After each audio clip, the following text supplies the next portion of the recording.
I would like to recognize Vince Medina to this call. Thank you so much, Vince, for co-moderating for us during this call. Hi, good afternoon, everybody. Welcome. Thanks for taking the time out of your busy Saturday on this Labor Day weekend, but we'll try to get you back and give you your time back, but thanks for joining today. I'd like to say a few words for about Vince Medina. He is a veteran for the United States military. He is a business owner, and he is a activist for the Filipino American community for the state of Virginia. He's also a member of the Filipino Americans Republicans of Virginia. And thank you so much for taking time to help our community and raise our voices for the Republican Party. Thank you so much.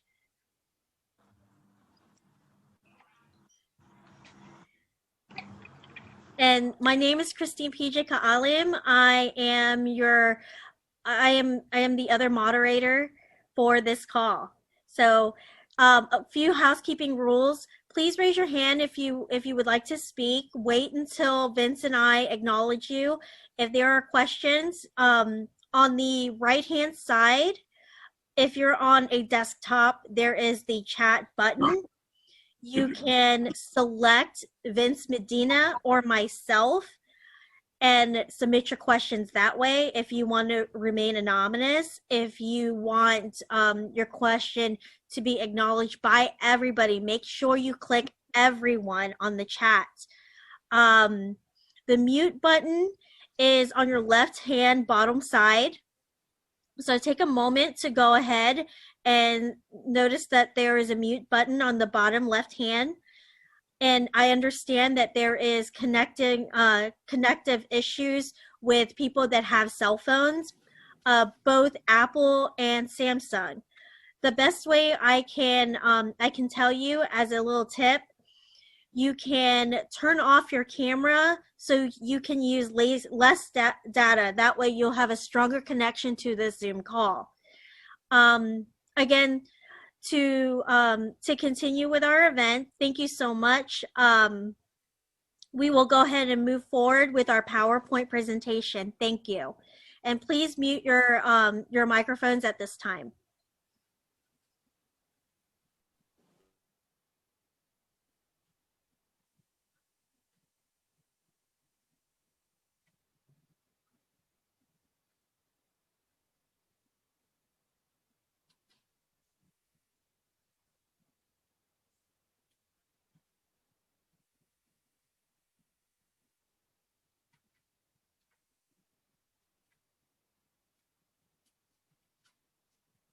I'm sorry, I'm having technical difficulties right now.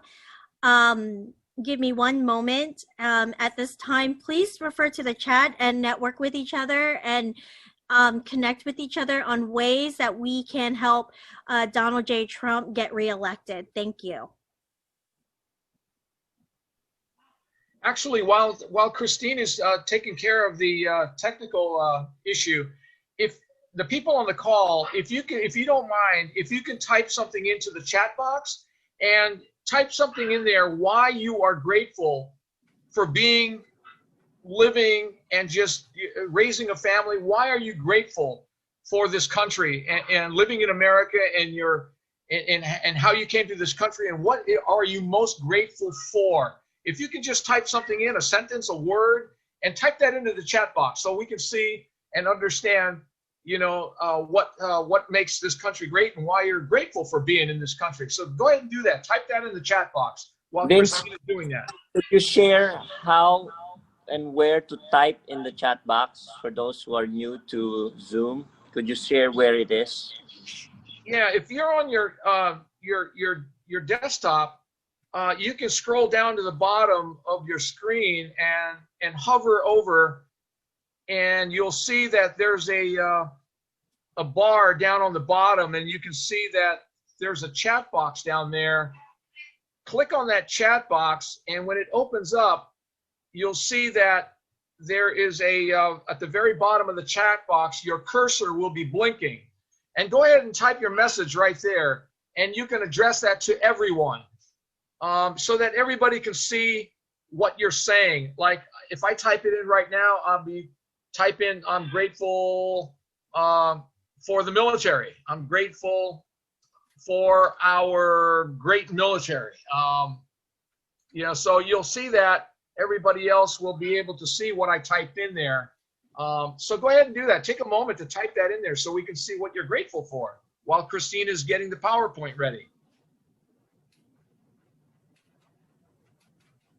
And if somebody wants to unmute themselves while Christine is still working on that, unmute yourself and just share a brief moment, a brief 30 seconds, 60 seconds on why you're grateful. Just unmute yourself or type it in the chat box.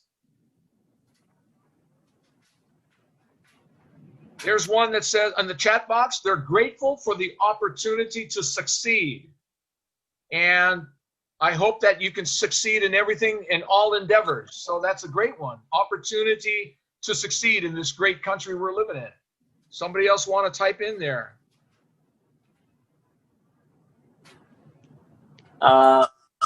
Vince, I think Sarah wants to share something. Yes, Tara, unmute yourself. Please chime in. Hi, everyone.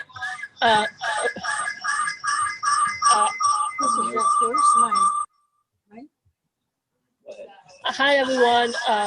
I'm sorry about that. Hold on.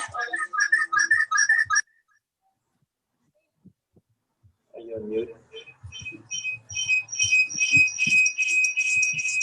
I'm here.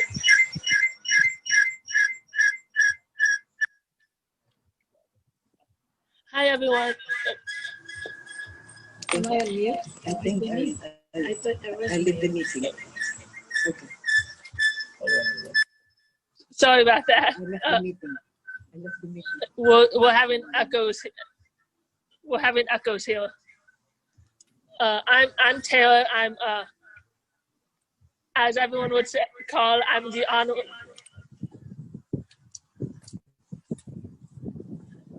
As I've been told, I'm the honorary Filipino because I'm probably the only one who's not Filipino American, but I am technically speaking on fourth for the millennial Asian Filipino Americans, which is a very important age bracket to get, especially with the whole Black Lives Matter, free college, free healthcare, and everything, and it's been I'm grateful for this country because of the fact my grandparents and my great grandparents actually. And my great-grandfather enlisted in the U.S. Navy in order for us to come to America for the opportunity of a better life for his family. But as someone who wants to speak for the Asian Filipino American age bracket, to just show that the opportunity is there, you do not have to be given everything in order. And to show that the Republican Party and how much Donald J. Trump has actually helped not only the Asian Filipino, but all the minority groups in America, and gave a new sense of opportunity, a new sense of choice, a new sense of gratefulness, happiness, and thankfulness to be an American. And that is all I basically want to say of how we just cannot give up on the young Asian Filipino American age bracket, because they focus more on issues than anything else, and in order to do that, we just need to be able to get on the level of social media, videos, Instagram, and everything, and I look forward to being able to help everyone reach out to that age bracket. Thank you. Thank you so much, Tara. Thank you for sharing that, Tara. Thank you so much. Now, I'd like to say a few things about Tara. Tara is a political activist and a member of the Virginia Beach Young Republicans. Um, she has knocked on doors, made phone calls. She has done everything she can to keep the state of Virginia red. And I know that she is doing an awesome job and helping several campaigns, including the Scott Taylor campaign for Congress on 2nd District, the Gade campaign, and everybody else that are Republican down the ticket. Tara, thank you so much for taking the time to talk to us today.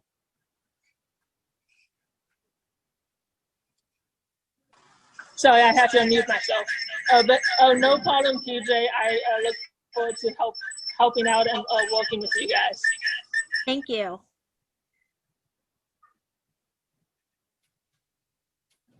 So I guess I'll continue with our message. Unfortunately, we're not able to show the PowerPoint presentation, but that's not a problem. We are still here together, and we'll just move forward. Thank you so much for your patience. all right. Well, Christine, I think at this point, can we bring in Dr. Jerry? Sorry. That's my bird. I have a bird in the background. But can we bring in Jerry Perez de Tagle so he can talk about the three-step IM, the IM process? Is that a good time to bring in Jerry now? Yes, this is the perfect time. Welcome everyone. In front Thank of you, me Jerry. is a full audience of 600 people. I'm very glad we're here in the very beautiful Mount Trashmore. Can you see that? I love it. There's a whole beautiful lake here, and I'm very glad to be hosted by you. Your hospitality has been awesome here in Southern Virginia. And yes, thank you so much, Vince and Christine, for hosting this Zoom call. I think that the schedule here is just to be a 1-hour call, and this is really a core group meeting of people who have been really out there making things happen, making a difference for Virginia, and not only for our children, but for our children's children. That's how I'm seeing it. So what is this all about? What we'll be talking about today in the next few minutes is just a 3-step process. The 3-step process is basically the 3-step process is basically a process we're looking at how can we rapidly in the next 15 days make a difference. How do we do that? Here we're using a tried and tested model. It's called the J12 model, as you may have heard. Who is the most successful networker person who had made a difference in the world in a very rapid way? I think I see here Flo saying, JC. Jesus Christ, yes. So we're using here the model of Jesus Christ. It's called the IM model because what's common to what Jesus Christ did is that he had an inspiring message, right? So we're talking about that. What is our inspiring message for ourselves, for our families, for the young people, for the millennials in our community, in your community? So it's coming up with a message that is truly inspiring. And then second is, once you inspire people, what did Jesus do? He activated. What do you mean by that? He got and met people and he activated them to become what? To become volunteers or disciples. So I think this meeting is a disciples meeting right now. I'm looking here at 5 disciples right in this table in Mount Trashmore, where I am seated right now. So that's what Jesus did. The second step was he activated them. Activate for what? Because how do you get volunteers? How do you get disciples? You get disciples by activating them to do specific activities. So right now is an activity. I know we have a number of activities lined up for us. So what is that? Activate and mobilize them for activities. So that's the IM process. Inspire, activate, and mobilize. So that's what I'll be discussing with you right now. And So let me start. How do we inspire? So I'm looking at millennials and gurangnyals. You know what gurangnyals are? The seniors. So we have a community of seniors. We have a community of professionals. We have a community of millennials. So we have a full range of individuals. She's not senior. Yeah. So how do we activate them? It's the message. So we begin the message by going back to fundamentals of who we are in our identity. What is our identity?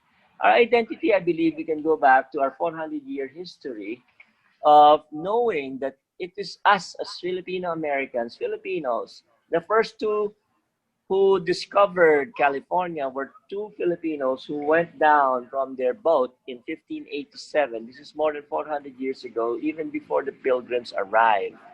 So, given that, wow, 400 years ago we've been here. Yes, that's what I'm trying to say.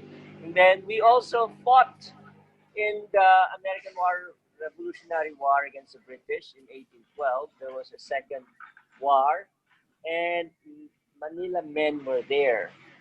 And then guess what? In the American Civil War, Filipinos were also there. Then World War II.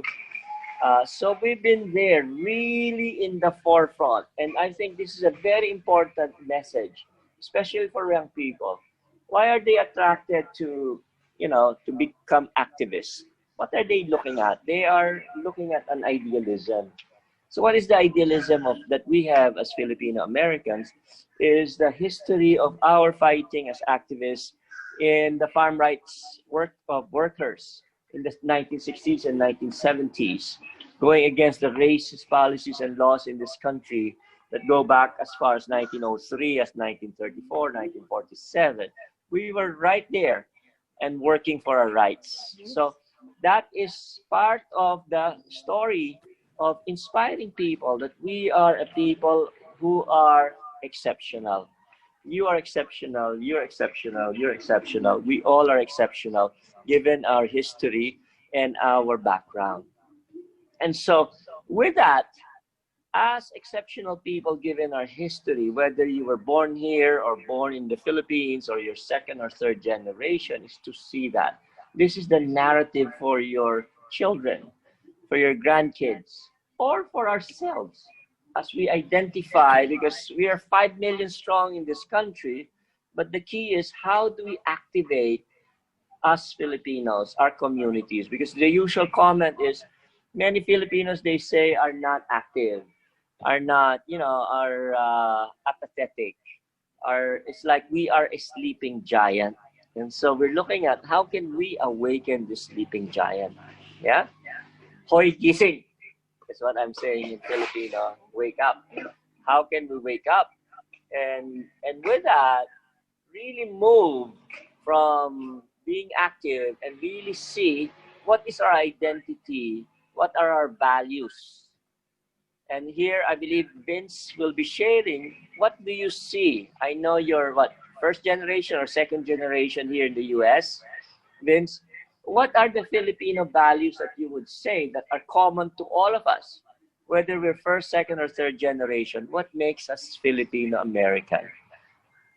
Sound good? I mean, Jerry, and I'm one of the generic Filipinos because I'm born and raised here in America, but yet I was able to live in the Philippines for a couple of years and meet my relatives and hear all of the stories about the war, about the values, about family.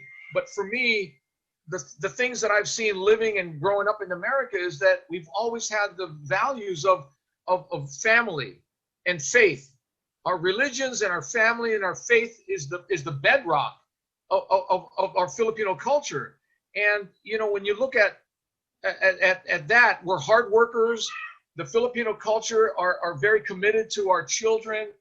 Education is big, and it's quite obvious that even our careers we even jeopardize our lives. We have a couple of doctors on the call right now, Dr. Montero, Dr. Ray Pascual.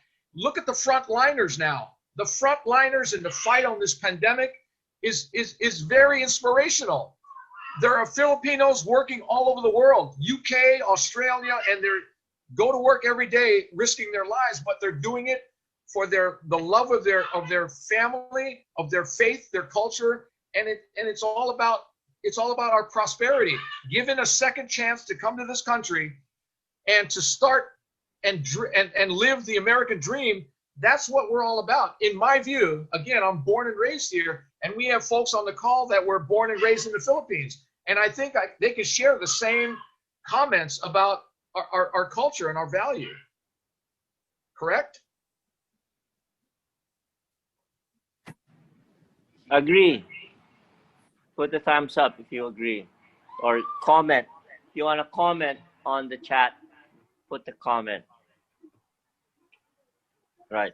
And so my question, I like your comment and what you said, Vince. So where is our natural home, you think? What is our natural home given this conservatism that you just shared? Well, to me, when you look at the values of my whole career, I've been voting in 10 different elections. In the last 40 years, I started voting when I was 18 years old. I had the privilege and the honor being born in this country and to be able to vote and exercise my voice, practicing and exercising my voice at the age of 18 years old. I've always been attached to conservatism, republicanism, conservatism, and the values of pro-life, and being able to experience and live free, and to experience liberty and freedom. And so for Filipino Americans, those values of security and keeping our families safe, and to be able to practice our religion freely, and to be able to go to church and without having anybody to criticize our faith, that's our Republican value. That's our conservative values.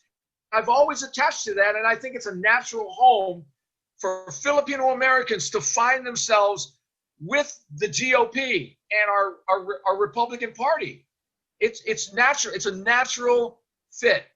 And I hope that everybody else, we can convince those that are undecided, those that are on the fence, our millennial minds. The millennial minds need to really embrace going back to what and how we were raised in our culture. And I think the millennials, if they go back to the way they were raised, the way their parents raised them in our Filipino American culture, those millennials should not have any kind of a disconnect when it comes to what party, what political party. They should follow suit of their values and the principles that their parents instilled in them.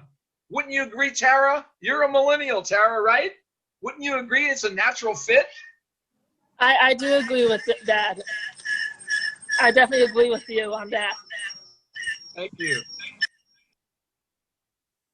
Now, PJ, I think moving along, do you, at this point, do you want to talk or share something briefly about the attorney Azarcon, attorney Wari Azarcon, who shared a very powerful piece that he wrote for the Manila Times? And attorney Azarcon deserves a Pulitzer Prize because his piece explains why we should be voting Republican. And I can actually read that. It might take several minutes, but what do you think? Is that a good time now, or do you you have some? You want to stick with your? Are we on the slideshow? Are we on cue?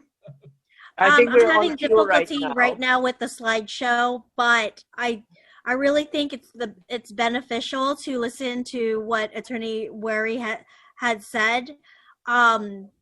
It just hits home. I mean, family, faith is just part of our values as a culture. And I just think that the way that he put it is exactly why the reason why we should re-elect Donald J. Trump. But if you can please share a few highlights of it, that would be great.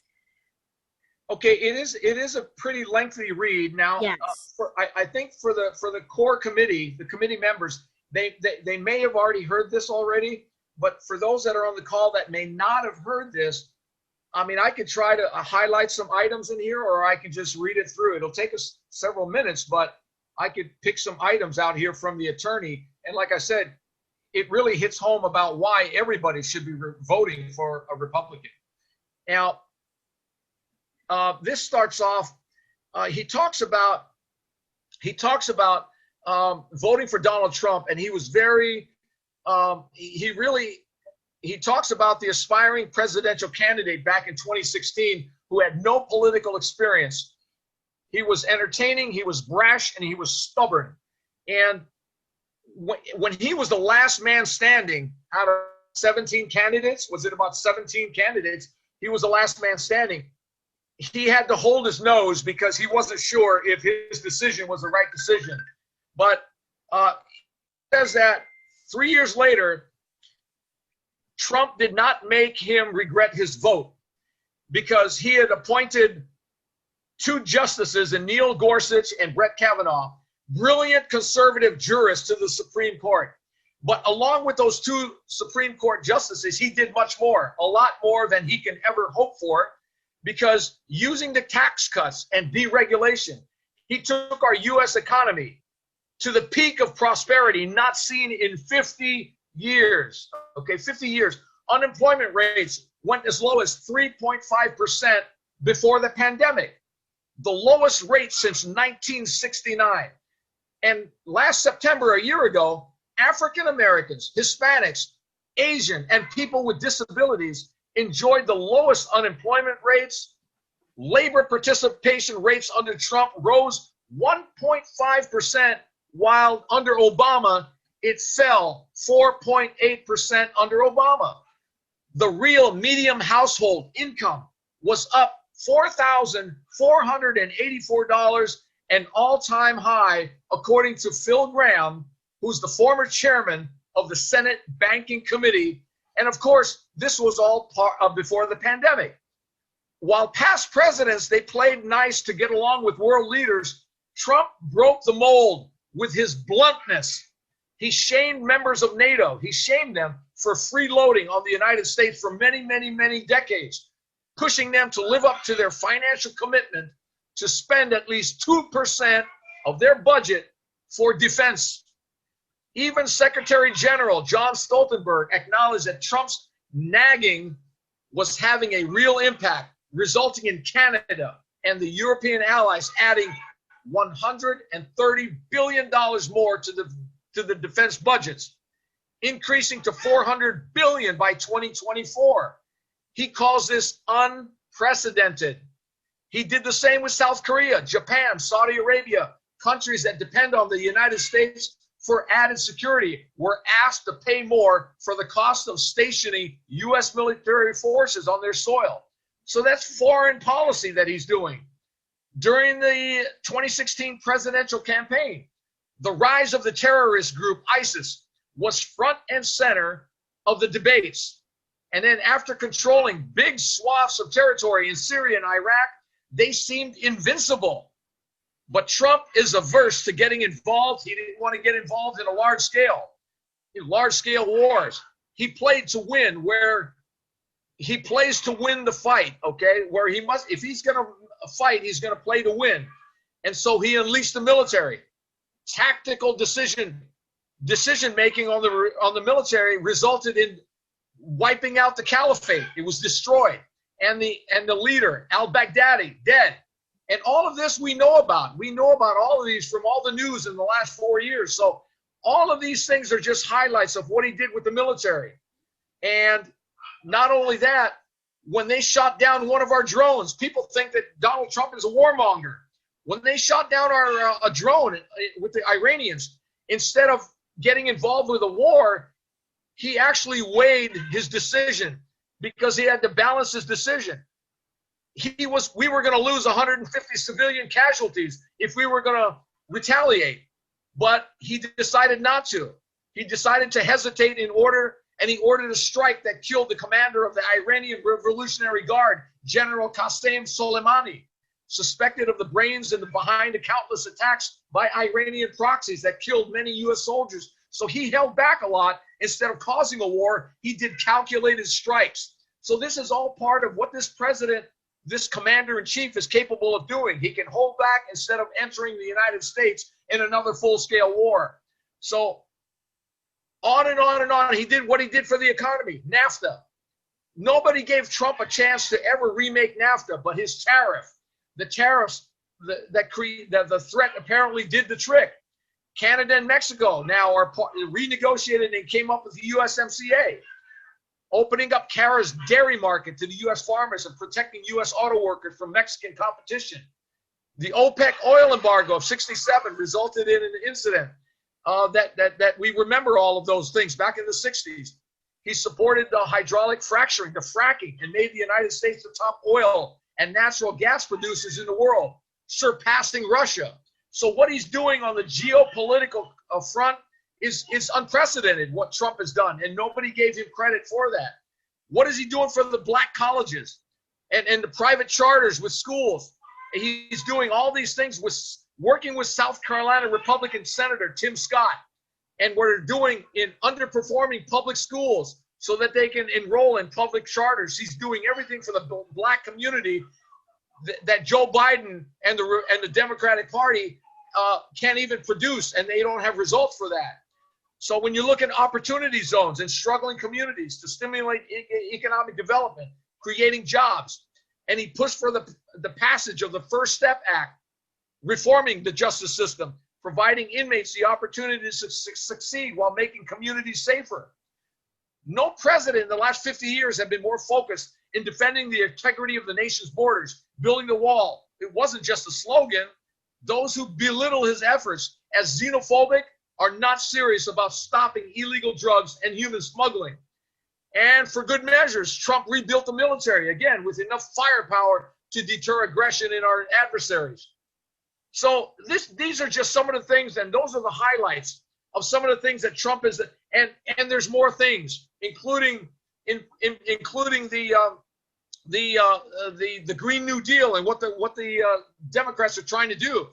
Green New Deal is going to cost $2 trillion. $2 trillion with this new radical Green New Deal platform. So, I can go on and on about this, and I've highlighted some of the key things because both domestically and internationally, you can see that there are so many results that this president has done, including fighting off the KKK and some of these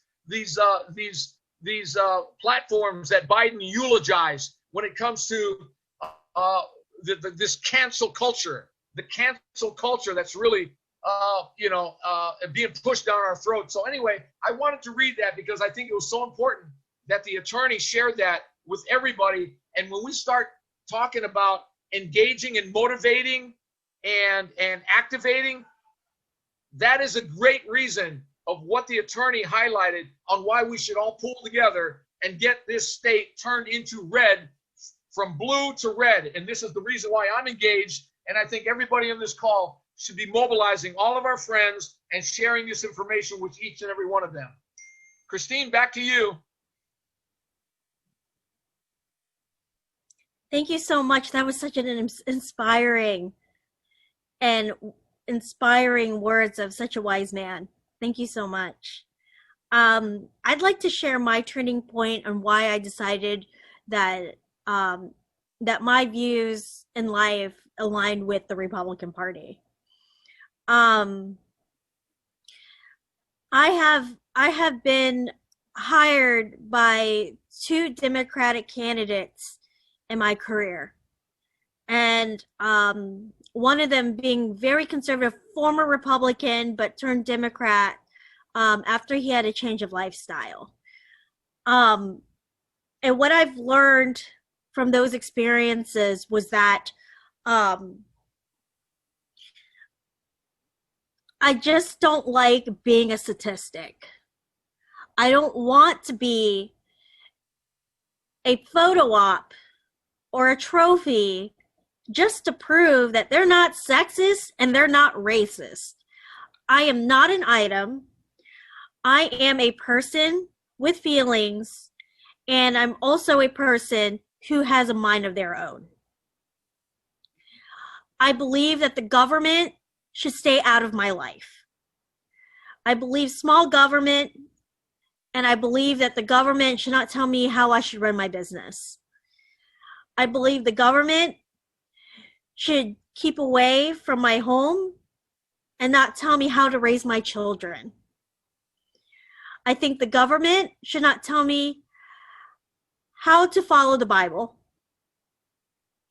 And I believe and strongly that all lives matter, and that is children, babies, and I believe that the moment of conception is the moment of life.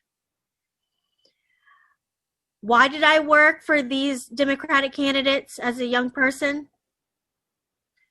One, it was a paycheck. And two, I used to believe that they actually genuinely cared about people of color.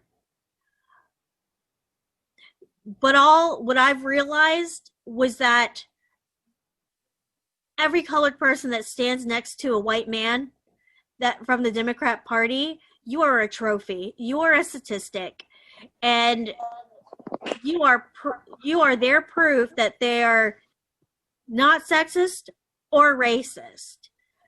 They've never walked our walk and never talked our talk. But even though my parents are voting Democrat, I've been raised in a Republican family thanks to my grandparents.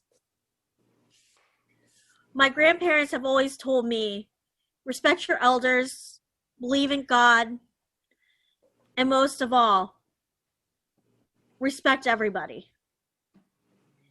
And clearly, the Democrat Party has failed to do that.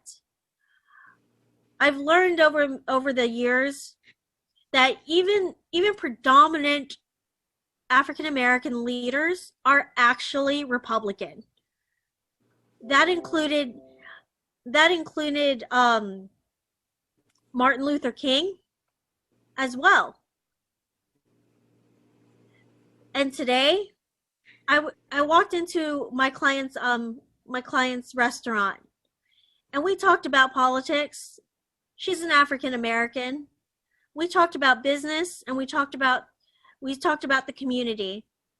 She told me she wasn't registered to vote, and she wanted to. I so happened to have the form, and she told me that the Democrats just don't understand what it's like to be on the other side. I was able to turn her staff and herself to be a Republican and to re-elect Donald Trump. I saw the light, and I encourage everybody to have a conversation with a Democrat or someone independent. Why are you voting that way? What turned you off about the Republican Party? And have that conversation. Sometimes the best conversations and the best way to turn a person to vote Republican is asking questions. A great leader listens. God gave you 2 ears and 1 mouth. You must listen more and speak. Take it to heart. And that's why I realized that I am Republican. I believe in God. I believe in our values. And most of all, the American people and the value of family. Thank you so much. That's truly an inspiring message. And this is the inspiring message that we all bring to our families, friends, millennials, and elderly people. I think Aaron wants to say something. You say it here. No, I'm going to walk all the way Okay. around. So Aaron, I think we were very moved by what you said. Aaron is here. Oh, sorry. We're trying to cut down on the echo and the feedback. Go ahead. Go speak. Thank you for your time, everybody that's here and that's on here. My name is Aaron, and I would like to address 3 topics.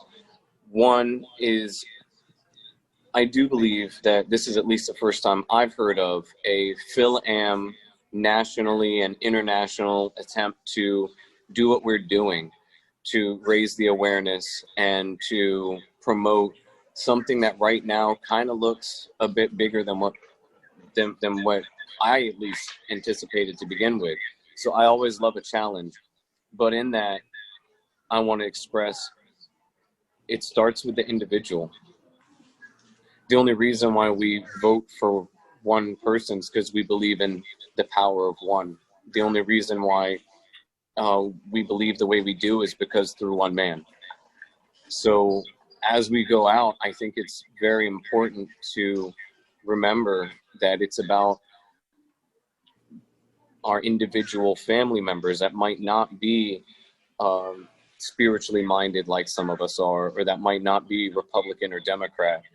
And I spoke with some friends of mine this past weekend, and they have a premature baby that they were advised to get rid of, and they chose not to. And if at the time that they chose to save their child, it was under Democratic stuff, they wouldn't be able to have that choice. And then, unfortunately, both of the parents 3 months ago came down with COVID. And the public health department here in Virginia said they were going to take their at-risk daughter away from them. And if her husband, if they didn't have a doctor in the family, they would not still be a family. And they live in Chesapeake.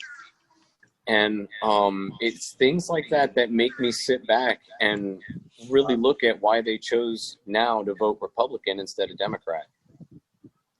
And it's stories like that, and watching my friends go through the pain and the tears and dropping food off, and understanding that what we stand for is a lot bigger than a lot of the people that we represent realize. And the only way they're going to get that is individually from the heart. That's it. That's all I want to say. Very nice. Tara, do you want to say something? Well, I actually.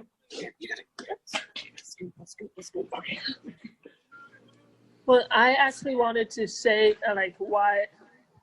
I wouldn't say I had a turning point. I'd always say if I'm asked like why I'm a Republican or a conservative, I'd say, oh well, God made me this way. I was born in America. I'm an American by birth and Republican by God.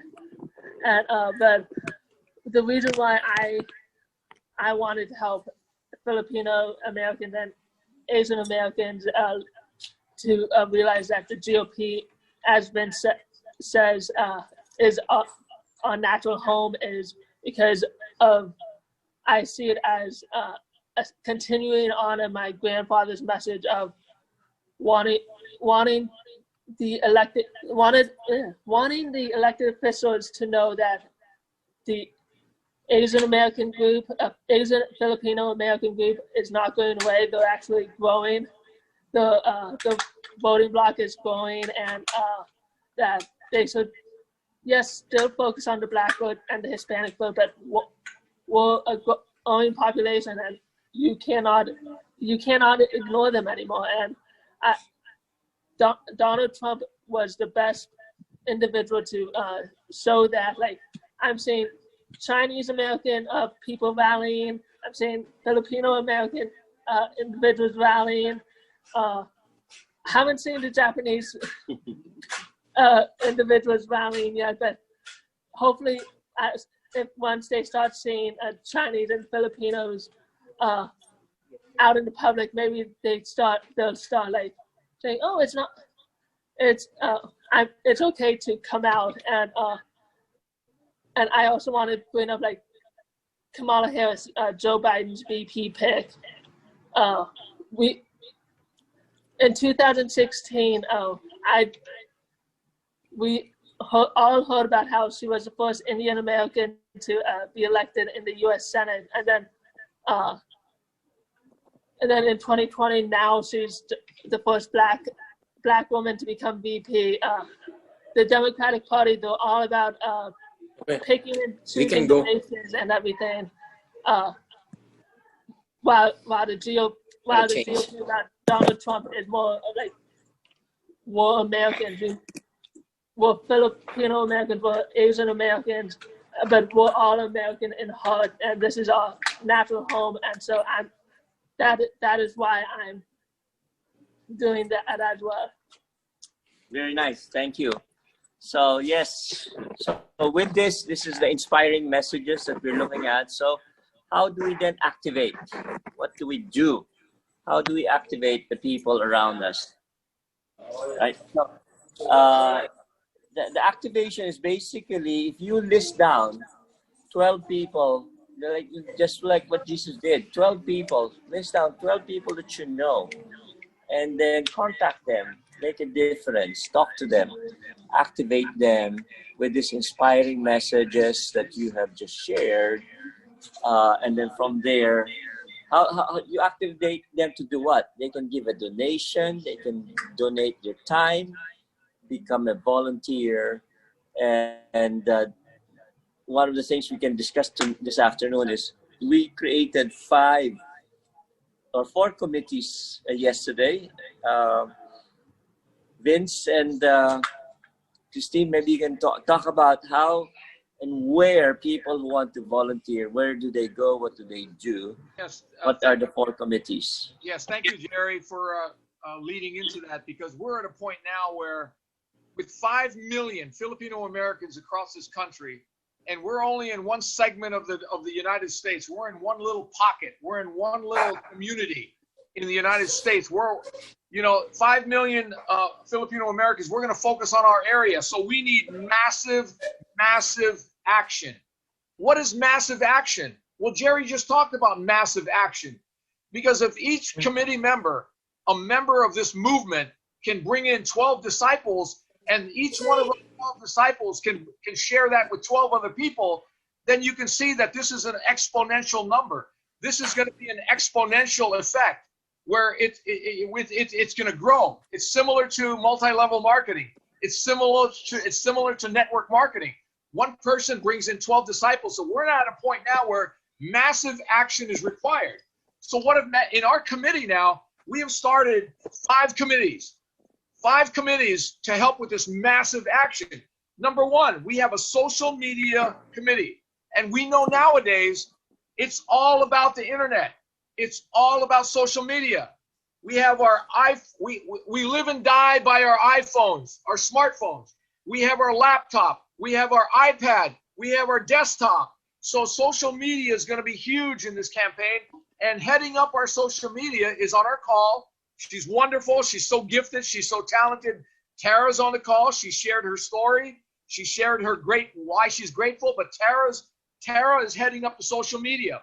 And Tara, can you briefly, in less than a minute, tell us about your website, the Facebook page, Tara?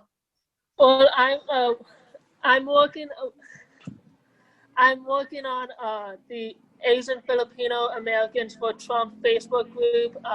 Working on the privacy, because we wanted private where we don't get trolls on the page to try to incite anything. But I'm working on setting up a Twitter page with the same name, and most likely PJ and we were talking. Most likely not an Instagram page. Mainly gonna stick with Twitter and Facebook, and also I've done a lot of training with a few other groups, and what we've turned out is that if we want to get the under 18 crowd, Snapchat and TikTok. So well, right. Great. So beautiful. So it's coordinating. Everyone has our own social media, coming out with our own messages, forwarding the messages, having our own chat group, joining. There is a chat group called Raising the FilAm Voice for Republicans. Let every one of us and our friends join that and make that happen. And then I believe there is a mass media person. You can talk about that. So the key here is there's Yes. concentrated messaging, right? Great, thank you. And the second one, the second committee that's going to be part of this massive action called Mamaya na yan. We're late. We're gonna come back. our phone brigade. We're going to have a phone brigade So we need to because use the we're white car. going to need to make a lot of phone calls in the next 60 days. So to talk a little bit about our phone brigade, I'll ask PJ, I'll ask Christine. moving. I don't know if Flo Villania is on the call, but PJ and Flo Villania is Who's gonna take it, man? heading up the phone We're brigade. in a safe neighborhood. Say hi. Hi, I'm Flo Villania. I live in Norfolk, Virginia, and we need volunteers, please, for the phone brigade. I hesitate, but I give my phone number through this video call. My phone number is 757-576-0870. That's how desperate we need for volunteers. Thank you. Awesome, Flo. So volunteer, we need to make lots of calls, tens of Yes, thousands you can of also calls. message the social media pages for Facebook and Twitter. And that those two pages are being monitored 24/7. So if you can just take a moment, and if you have 30 minutes, an hour maybe, to call a few friends and participate with us, to call people who are undecided on who they're voting November 3rd. Yes. Now, PJ, can you talk very briefly about the app that we're going to use for the phone brigade? Yeah, so we're using i360, and there's i360, and then there's Sidekick. With those apps, it cuts down the time for us to dial on and call a list of numbers. It automatically calls the number on your cell phone, and it hides your personal number from other people who are answering those phone calls. It'll automatically come up with phone numbers from other people that you may not know. But also, being part of the phone brigade, we strongly encourage you to continue calling your friends that are undecided or are Democrat. Don't be scared to ask questions. It's human nature that when we have conversations, we listen to the other person. We have that human desire to be heard, and not just heard, for someone to listen. So if we can sit down and listen why the other side's not voting Republican, it opens up doors so that we'll be able to give them the facts. And that's the problem with the other side. They lack the facts.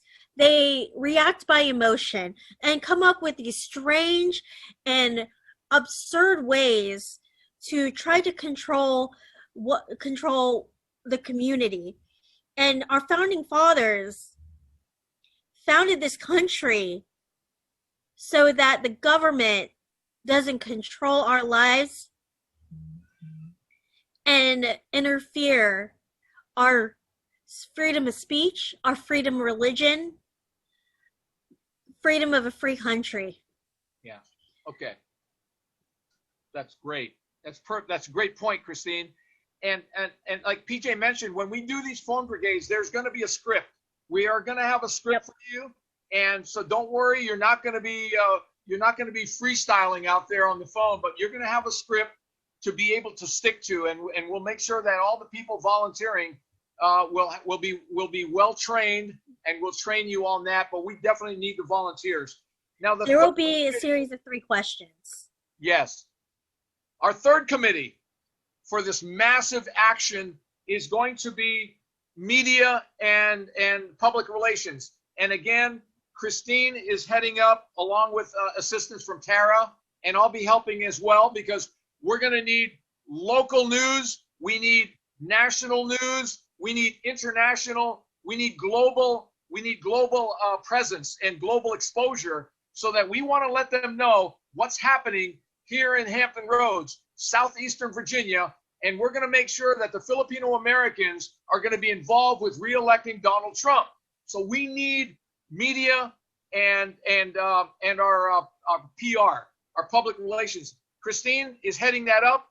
She has all kinds of contacts. If there's anything else you want to add on to the media and PR, Christine? Yes, please contact me at my number 757-372-1027. I will also put on the chat my email address and my number as well. So if you do not have a pen and paper at this moment, it's okay. It will be on the chat on the right-hand side. Thank you. Great. And if Ate Flo, Vilania, if you can put your number in the chat as well, because I know you mentioned your number, but type Flo Vilania's number in there as well. Our fourth committee is going to be voter registration. And voter registration is going to be headed up by Atinori Huff.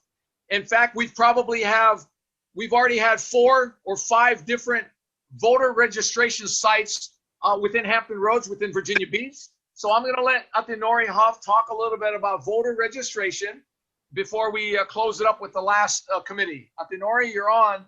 Unmute yourself.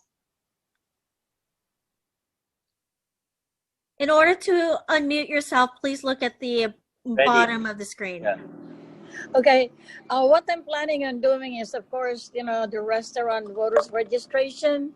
But starting on Tuesday, I will be heading to all the factory workers, the Filipinos work, and I will be talking to the HR if there's any possible way that I could get them, to let them do the voters registration or give them the form.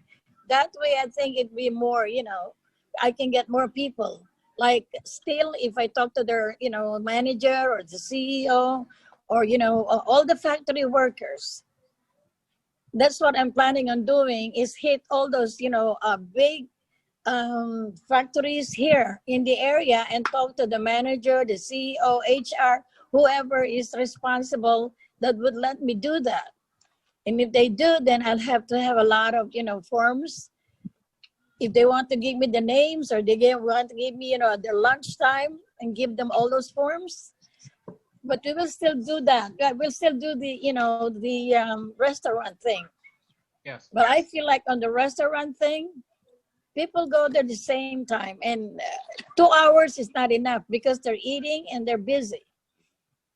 So I will try and, like I said, I will call, on Tuesday, how I can get to the HR of all those companies that are, the Filipino employees, they employ Filipinos, and see what I can do about, voters registration. For me, that's the best way to do it. Yeah. Perfect. Thank you so much, Thank you, Nori. Nori. Thank you so much.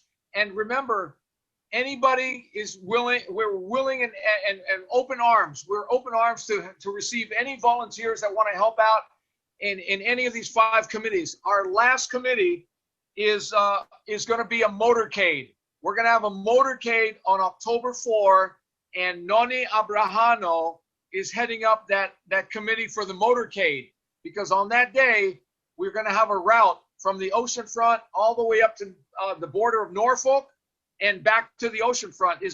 Noni's not on the call, is he? No. And is Bert Diao? Is Bert Diao on the call? No. Okay. Bert Diao and Noni Abrahano are the ones heading up the motorcade.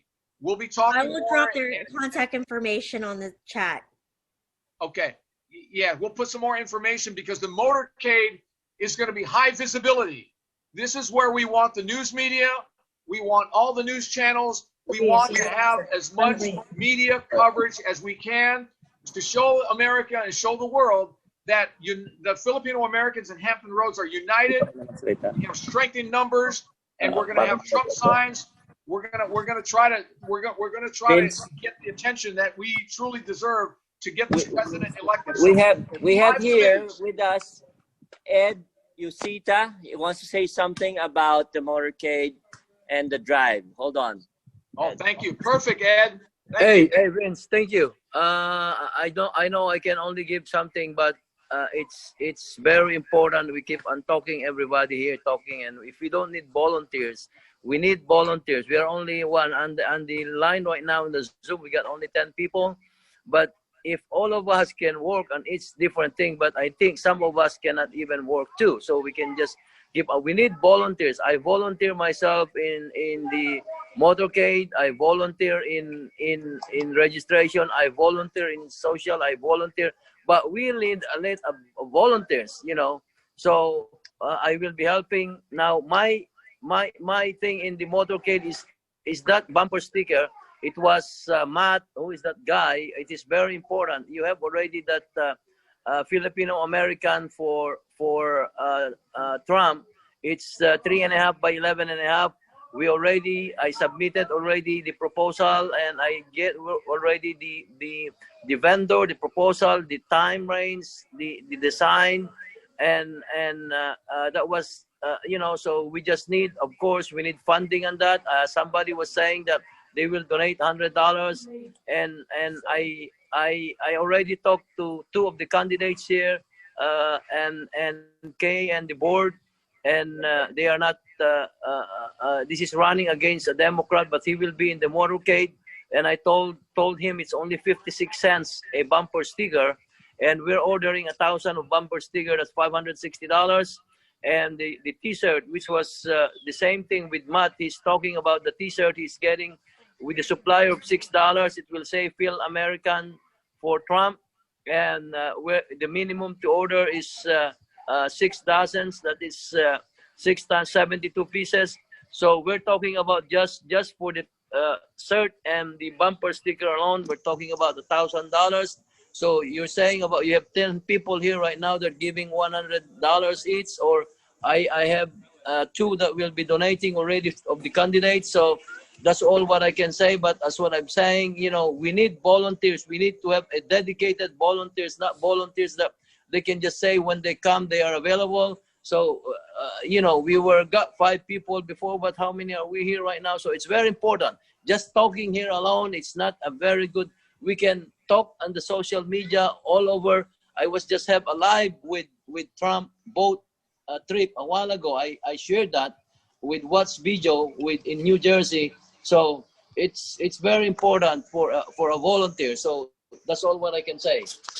Very good, Ed. So these are the massive actions. So people have to go in a few moments here in the park. So Vince. Okay, well, we covered a lot of information here today, and this is just the first of many other Zooms. Christine, I think we'll be publishing more Zoom meetings, and hopefully we can get more people to attend. This is really the first for our group, and we'll schedule more, and with more lead time, hopefully we can get the word out on these Zoom calls. And Ed Usita is right on point. We cannot do this massive action. We cannot do this massive action without volunteers. So Ed nailed it right on the head. We need strength in numbers. It's the only way we're going to succeed. Christine, I guess we can close this up now. Donations. This bell is still around. Donations. We need, donations and volunteers. Do we have I do have closing remarks from the mayor of Brunswick. That is Mayor Ron Falcone. So he had emailed me a message that he would like to give to the group. Here's his message. Good afternoon, everybody. I'm sorry that I am unable to join you in this call this afternoon, but I'm with you in spirit. As you know, this will be the most important election in our lifetime, and we need to mobilize our Filipino community, especially in the battleground states like there in Virginia. For me, I was born and raised in northeastern Ohio as the son of 2 Filipino immigrants who came to America in the 1960s in search of the American dream. My parents taught me the importance of God, family, and hard work and self-reliance. Ideals that are just a part of our backbone.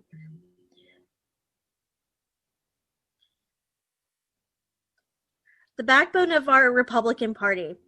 Growing up during the Reagan Revolution, I found a home in the Republican Party because I realized the values that my parents taught me were the bedrock principles of the party.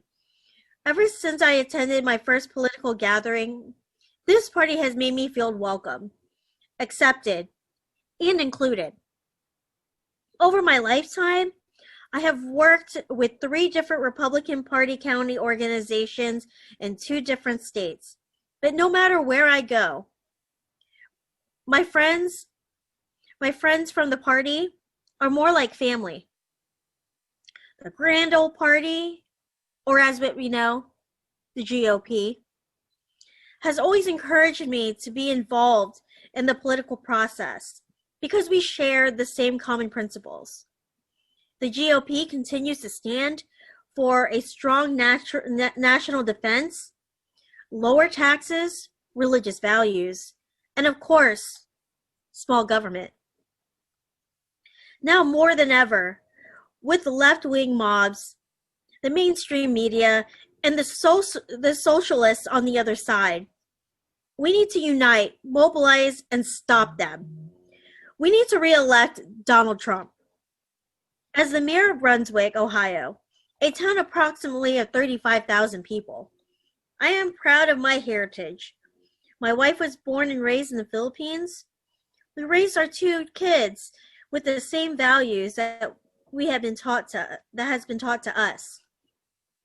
We work hard and contribute back to the community. These values are not only Filipino values, but these are Republican values. But more importantly, these are the American values. Even though we speak Tagalog at home, eat Filipino food, we are American first. And we celebrate the core principles that are shared across these cultures, across traditions, and our party. I ask all of you to join us in our fight for the freedom of our republic. Please vote for our president and all the Republican candidates running in the fall. We need your emails. We need your phone calls. We need to organize our volunteers. And please forward your messages to PJ or myself. My email is refalcone@hotmail.com. God bless you all. God bless Virginia. And most importantly, God bless the United States of America. Best wishes and freedom, Mayor Ron Falcone.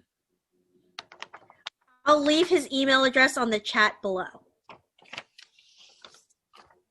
Very nice. Woohoo! Very nice. Okay, I don't think Ateveli is still on the call because I'm not sure if she wanted to talk a little bit about. Yeah, I'm still here. Oh, wonderful. I'm still here. Ateveli, we're going to give you pretty much the last. If you have Facebook, well, thank you everybody. I really feel everybody's enthusiasm. Vince, you are so passionate with your comments and your talk. I just want to share with everybody, share it with all your friends and families that beware. Facebook has a big push on every time you open your Facebook, there is this thing like a voter registration, inquiry registration. They try to lure people to mail to apply voter registration through the Facebook page in that particular blob, whatever you call that, and then to get you guys to mail in your votes. So please tell your friends, never do that. You have to vote in person because this is the time now where the Democrats will do their darnest best to cheat in order to win because they know that their polls are sinking. And remember when Biden did his 8-man rally in Pittsburgh, he spent $45 million for a Hail Mary advertising because he knows that his polling is going down. So discourage your friends and families to respond to the Facebook push to get the what do you call this, the ballots from there, on the ballots, to vote. The voter registration, never respond to that. Thank you all. Thank you everybody, and I hope some of you will participate in tomorrow's Zoom meeting at 6 o'clock. And I will be there in September 25. We were originally planning with Riley Mahoney to hold a big picnic rally in Red Wing, but we found out that you cannot hold that rally or a picnic. The number of people are very limited to only 50 people. So we're trying to put our ideas on how to go about it. So I will let you know on that. Again, thank you, Christine, Vince, Dr. Montero, I forgot the name of the other doctor who participated. Edward Yusita, I got some flags for you guys yesterday to use for your rally. I'll give it to Nori tomorrow. So good night, and I hope to see you tomorrow. Good night. Billy, can you hear me? I also want to add. Yes. I think Yes. not only Facebook are doing it, as also Instagram and Twitter are doing it as well. Yeah, do not touch that, because I have a family in Lynchburg who registered, and then all of a sudden, it was already mailed for him. It's not him who voted. Somebody mailed it for him. So never do that. Never do that. And about donations, by the way, we cannot advertise in our Zoom that whoever donated a certain amount, I can get you guys to go to the White House on a private tour. So we have different categories on that, and then we will share that in tomorrow's Zoom meeting. So I have a team of people who are in the same finance team, like Jerry, Christina, Dr. Alver, Andre Soriano, and myself. So let's all have visibility there, because the campaign cannot run without funding. Any program cannot run without money. So contribute with any amount that you can, please. I will provide the link. I think, Jerry, you're there. Go ahead and provide your link to them so they can contribute to the Trump campaign. Dr. Montero, were you trying to call me? Yes, I was just going to say. Wani, did you try to call me? Yes. Can you hear me? Can you hear me? Yes, I can hear you, Doc. Okay, yes, sir. I'm just going to say. Yes, I can. Jerry Tagley has been incredible for initiating this process here through your blessings. So I move that he will be adopted Virginia gentleman from here on. Well, I second that motion. Yes, I Thank you second so that much, Doc. motion. I won't be an NPA anymore. I'll have a home in Virginia. Virginia. I love it. Thank you, Doc. Thank you. Thank you, Billy. Yes. Very good. Yeah, thank you, Doc. All right. Well, Christine. All right, I'll see you guys tomorrow. I Bye. think we're pretty much done, right, Christine? Yes, thank you so much, and I'm sorry about the technical difficulties, but you all rock, and don't forget, volunteer, donate your treasure, and most of all, pray for our president.